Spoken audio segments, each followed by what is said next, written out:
جھاوریاں Sargodha Pakistan Council of Research in Water Resource نے UNICEF کے تعاون سے گورنمنٹ ٹیکنالوجی کالج برائے خواتین اور government girls high school New Satellite Town Sargodha میں گلوبل ہینڈ واشنگ ڈے کی مناسبت سے تقریب کا انعقاد کیا گیا، جس کا مقصد مختلف پیٹ کی بیماریوں، اسہال، ہیضہ، ٹائیفائڈ، ڈائریا جیسی بیماریوں سے بچنے، مکمل صفائی، پانی کی اہمیت اور جراثیموں سے بچنے کے لیے ہاتھوں کو دھونے کی آگاہی فراہم کرنا تھا۔ تقریب سے خطاب کرتے ہوئے پاکستان تحقیقاتی کونسل برائے آبی وسائل کے ڈپٹی ڈائریکٹر خرم اعجاز نے کہا، صفائی ہمارے ایمان کا حصہ ہے، ہمیں اپنی خوراک اور لباس کے ساتھ ساتھ اپنے جسم، خاص طور پر ہاتھوں کو بھی صاف ستھرا رکھنا چاہیے۔ بیت الخلاء سے فارغ ہونے کے بعد صابن سے اچھی طرح ہاتھ دھونے چاہیے، کیونکہ ہمارے ہاتھ جراثیموں کا کھیت ہیں۔ اچھی زندگی کے لیے صحت بہت ضروری ہے۔ پاکستان میں ہر سال 3.5 ملین بچے 5 سال کی عمر تک پہنچتے پہنچتے کسی مرض کی وجہ سے چل بستے ہیں۔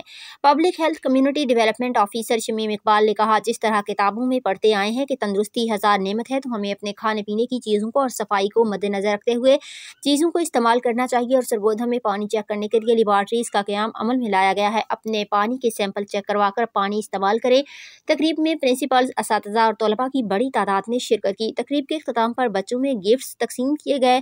رپورٹ حاجی ظفر عباس، تحصیل رپورٹر، شاہپور، جھاوریاں۔